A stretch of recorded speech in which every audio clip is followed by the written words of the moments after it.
All right, ladies and gentlemen, so gas prices are up. Who was the president in 2014? Anybody? Well, you have to go back to November of 2014 to find prices as high as they are now.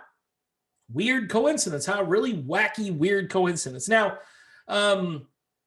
it seems as though when Democrats are in charge, they really don't care about the little guy when it comes to them, say, driving places.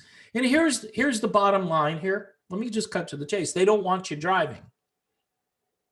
So they nudge you. They nudge you and they say, okay, how about a staycation? Remember that word was really big 8 years ago, whatever, going on a staycation. Ooh, that's exciting. Going across the street to your neighbors. Wow, that's going to be great. Oh, well, I'm going to stay in town. I'm going to go to the national park near where we live. We're going to walk around for a little while, get mosquitoes biting us, and then we're going to go home. Okay, that sounds like a great time. Now, I'm not discouraging people from going outside. Believe me, after this last 15 months, 16 months, go outside, enjoy yourself. But a lot of people would like to drive places, like they'd like to drive to Florida. They'd like to move to Florida because Florida right now is literally the hottest place, both temperature-wise and when it comes to the real estate market and people wanting to get into the state. Wonder why that is. And quite honestly, what's weird is living here, the government says something about, say, freedom, and private businesses, so-called private businesses, become little governments unto themselves, and they tell you, nope, I don't care what your governor says. We've got our own policy here. We're a private business. No, you're a government, libertarian friends. You're a government. You're a governing body. If you're governing my behavior outside the normal area of governing at a store, I get it. You need to scan your items carefully and so forth. I get what goes on in the store. Don't crash your cart into other people. Be respectful. You know, if you're going to take an item, maybe put it back where you found it if you don't want it, that kind of thing. You know, if you're putting frozen food back in the produce section, I understand that that is probably not a good thing. But getting back to the whole gas prices thing. So we had a new president installed. Yes. Back in January, the president was installed, much like a muffler. And he doesn't make a lot of noise like the old president used to make a lot of noise. So we installed the new president, the quiet muffler, doesn't make any noise, who I think immediately canceled the Keystone XL pipeline, the one that was going from the United States to Canada, because those Canadians are real evil. They are kind of nefarious when it comes to tyranny up there right now. So I understand that. I would say, you know what? We'd like to do business with you guys, but can you open your country up and stop imprisoning your citizens? That's the only contingent like I would have put on it.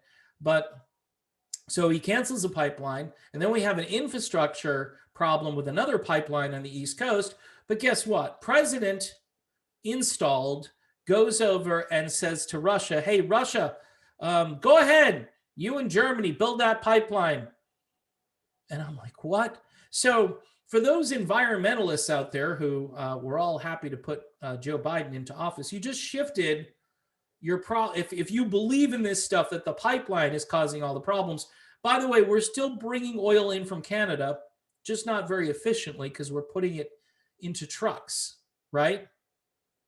But the perception in the market, and unfortunately between the speculation and the perception, that drives prices up.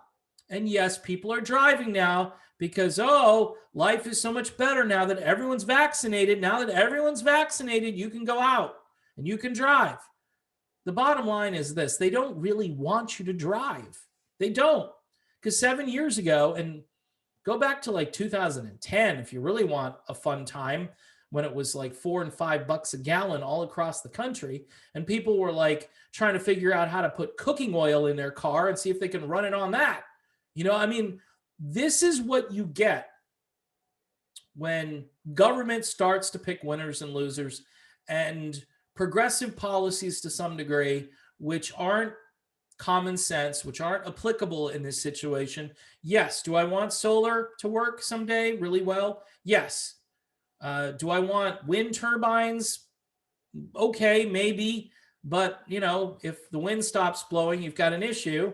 Do I want to harness the currents underneath the ocean? Sure, I don't have a problem with that. I mean, there are ways we can certainly go in a new direction in the future, but right now, when mom needs to get to the school board meeting to yell at the school board, which I think is awesome, by the way, she needs to put gas in her car. And people who are paying bills, they shouldn't have to choose between food and energy. I used to hear Democrats talk like that all the time. Grandma shouldn't have to choose between food and energy. So for home heating oil, sometimes they can give out, vouchers and again, it's more giveaways. It doesn't solve the problem. It's just saying, yeah, this is really expensive, so the government's going to pay for it. The government caused the problem to begin with, like they always do, but the government's going to come in and save the day. This is what the government does. But hey, let me just cut to the chase here. So Trump, this evil Trump guy, wanted to be energy independent, and we kind of were. It's a national security issue. Do you want to import oil from other countries that don't like us, who can then charge whatever they want because they know we need the energy? It's way better to be energy independent. It just is. And yes, the United States, over time, I believe, will harness other technologies and move us away from the dreaded fossil fuels and the carbon-based problems we are creating for the world. By the way, the United States, not the biggest polluters in the world, India and China by far. And I don't even know, are they in those Paris climate accords? I don't think they are. For working class people, blue collar people, we like to see gas prices going down. And under Trump, they went down. Under Biden, they are going up. It's a simple equation. It's not really that hard to follow. If you think it's something else, I hear people say, well, it always goes up this time of year. Yeah, but it didn't go up this much. And it started going up before it normally goes up. It almost went up. It started going up almost when that guy got sworn in. Put the hand on the family Bible that is probably never been used or read, put the hand on there, and then you could see like the numbers rolling upward, It's like the opposite of what happens at Walmart where the numbers, are falling, but the numbers, well, I don't know if I can say that about Walmart anymore, but the point is they used to have these falling prices and you used to be careful when you're walking the store because you might get hit by a falling number that came off of a sign. So here it is. Here's the bottom line to all of this. All right. For libertarians too, I know you guys want nuclear power, whatever. Great. You still have to kind of have the nuclear get approved. And then see, and these are all these great things. Well, we believe in a third way. Well, good luck having that third way. Good luck. Like I said in my last video where I decided to be my old self again, I said, you know what? It's controlled opposition. It's controlled opposition because you're going to get a few votes and you're going to siphon votes away from other candidates that would do more good than harm. And then you're going to get somebody in there way on the progressive left who's going to destroy everything. And they're going to go full steam. They're going to go full speed ahead. At least if you have a squishy Republican, you might be able to yell loud enough and they might stop what they're doing. They might not, but they might. And this is what you have to do. You have to yell and you have to infiltrate and you have to yell some more. And if you believe in liberty, then say, hey, I believe in liberty. I don't believe in lockdowns. I believe in liberty. And that's what you have to tell everybody, left, right, center, up, down. But the point that I'm making here is in certain cases, whether it's regulations or energy, Republicans greater than Democrats, 99.9% of the time. And if you don't want to admit that because you just hate the corporate world and hate the structure and hate the parties, and I get it, I do too, for the most part, I do too. Corporations are not people, right? Corporations are now governments. Corporations are governments, all right? And some of them have far more power than the people that we elect. These are the issues we need to tackle. And guess what that would call for? Regulations. So I'm not against all regulations. It would call for someone passing a bill somewhere saying to Facebook or whoever, knock it off. Oh, but they're not a private company. They're plugged right. They have a portal. They have a portal that plugs right into the federal government. Federal government wants to feed them a narrative to promote for the government. So what are they? Free government advertisers? That's like, hey, or it's a quid pro quo. I don't know. I got off on a tangent because I was talking about gas prices. Gas prices are up, and the Democrats like that. They do like it. They're nudging you. Don't drive your car. Don't drive your car. Stay home. Do a staycation. Don't go out. And this is what we had 8 years ago, and people were miserable. After what we've had this year, right, or the last 16 months, people need to get out. And guess what? They will shell over, pun intended, Shell, Mobil, Exxon. They will put out the money, and they will go, and they will say, good, it costs another $20 to do this, another $50 to do that.